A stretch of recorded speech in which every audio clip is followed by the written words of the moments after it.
JPSC का answer sheet भरा जा रहा है। देखिए खुलेआम बाहर में बैठ करके लोग आंसर रेड करके एक और पेपर लीक, एक बार फिर अभ्यर्थियों के भविष्य से खिलवाड़ और इनके पास हंगामा करने और दोबारा परीक्षा कराने की मांग के सिवाय कुछ नहीं। इस बार पेपर लीक का मामला झारखंड से सामने आया है, जहां झारखंड लोक सेवा आयोग जेपीएससी की तरफ से 17 मार्च को 11वीं संयुक्त सिविल सेवा प्रारंभिक परीक्षा 2023 का आयोजन किया गया।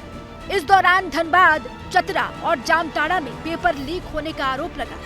परीक्षा केंद्रों पर अभ्यर्थियों ने पेपर लीक होने का आरोप लगाते हुए हंगामा किया। उनका आरोप था कि पेपर की सील खुली हुई थी, प्रश्न पत्र परीक्षार्थियों के सामने खोलना चाहिए था। पेपर को नियम से न खोलने की वजह से पेपर बुकलेट और ओएमआर शीट का सीरियल नंबर मैच नहीं हुआ। कहीं कहीं एक डेस्क पर 3-3 कैंडिडेट बैठकर परीक्षा दे रहे थे। कई जगहों पर कैंडिडेट सेंटर से बाहर बैठकर परीक्षा दे रहे थे। झारखंड में पेपर लीक को लेकर भी सियासत गरमाने लगी है। बीजेपी जहां झारखंड मुक्ति मोर्चा सरकार पर हमलावर है, तो जेएमएम भरोसा दे रही है कि दोषियों पर कड़ी कार्रवाई की जाएगी। हम लोग हिट नहीं करेंगे। झारखंड की सरकार ने एक बार फिर छात्रों के भविष्य के साथ खिलवाड़ किया है और अविलंब कड़ी कार्रवाई करनी चाहिए। जो असली घोटालेबाज है, जिन्होंने प्रश्न पत्र को लीक किया, उन तक पहुंचना चाहिए। सिर्फ प्यादों को पकड़ने से कुछ नहीं होगा। मुख्यमंत्री जो भी विपक्ष के लोग हैं वो आरोप लगाते हैं, पहले अपने गिरेबान में झांकिए, क्योंकि इनके सरगना जो है, जो पूरा गिरोह है, ये झारखंड का गिरोह नहीं है। झारखंड के बाहर भाजपा शासित राज्यों में गिरोह सक्रिय है। यहाँ पर हम लोगों ने कड़े कानून बनाए हैं, उस कानून के तहत कार्रवाई होगी। अगर थोड़ी भी अनियमितता पाई गई, सरकार के संज्ञान में आते ही त्वरित कार्रवाई होगी। बिहार में भी शिक्षक भर्ती पेपर लीक का मामला गरमाता जा रहा है। फिलहाल की जांच में ये साबित हो गया है कि परीक्षा से पहले ही पेपर लीक हो गया था, लेकिन बिहार लोक सेवा आयोग बीपीएससी फिलहाल परीक्षा रद्द करने के मूड में नहीं है। इस मामले की जांच कर रही है। बिहार पुलिस की आर्थिक अपराध इकाई यानी ईओयू ने इसका खुलासा किया है, जिसके मुताबिक बिहार में तीसरे फेज में 87,774 शिक्षकों की नियुक्ति की जानी है। परीक्षा 15 मार्च को हुई। 15 मार्च को पहली पाली में 2,14,000 और दूसरी पाली में 1,60,000 अभ्यर्थियों ने परीक्षा दी, लेकिन 14 मार्च को ही पेपर लीक हो गया था। पेपर लीक माफिया ने अभ्यर्थियों से 10-10 लाख रुपए लिए थे। जांच के मुताबिक करीब 300 अभ्यर्थी 12-13 मार्च को झारखंड के हजारीबाग पहुंचे। उन्हें होटल में पेपर रटवाया गया। ईओयू की टीम ने हजारीबाग में झारखंड पुलिस की मदद से छापेमारी की। पुलिस अब तक 313 लोगों को गिरफ्तार कर चुकी है। टीम को आरोपियों के पास से blank cheque, mobile phone, laptop, printer, pen drive मिले हैं।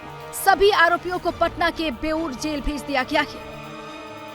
लेकिन बिहार पुलिस की जानकारी देने के बावजूद परीक्षा रद्द नहीं की गई। बिहार लोक सेवा आयोग ने नोटिस जारी करके सफाई दी है कि जांच एजेंसी की ओर से पूरा सबूत नहीं मिला है। बीपीएससी ने ईओयू से ठोस सबूत मांगे हैं और साफ कर दिया गया है कि बिना ठोस सबूत के परीक्षा रद्द नहीं होगी।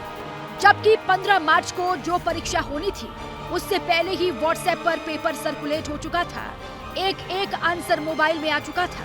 अभ्यर्थियों की मांग है कि परीक्षा रद्द करके दोबारा करवाई जाए। सर मांग तो जायज़ है सर कि पेपर जो है लीक हुआ है उसको केवल कैंसिल नहीं करना है। जो भी इसमें शामिल है उन पे कड़ी से कड़ी कार्रवाई होनी चाहिए और 3 महीने उनको छोड़ना नहीं है सर। उन पे जो यथासंभव कानूनन प्रक्रिया के तहत कार्रवाई की जा सकती है वो करनी चाहिए। परीक्षा से निकल के आए उसी समय जानकारी मिल गई थी कि पेपर आउट हो गया और हम लोग केंद्र में ही देख लिए थे कि लोग आधा घंटा 1 घंटा में बना के बैठ गए थे और काफ़ी खुश थे। इससे ही लग गया था कि कहीं ना कहीं लोग पढ़ के आए थे क्वेश्चन पेपर। सवाल अभ्यर्थियों के भविष्य का है। सवाल नकल माफिया पर नकेल कसने का है, लेकिन सवालों के जवाब किसी के पास नहीं है सिवाय सियासी बयानबाजी के। 17 महीने में कोई पेपर लीक हुआ था क्या? और इसी को कहते हैं असल माफिया राज। माफिया राज खत्म करने की बात करते हैं, लेकिन हकीकत में हो क्या रहा है?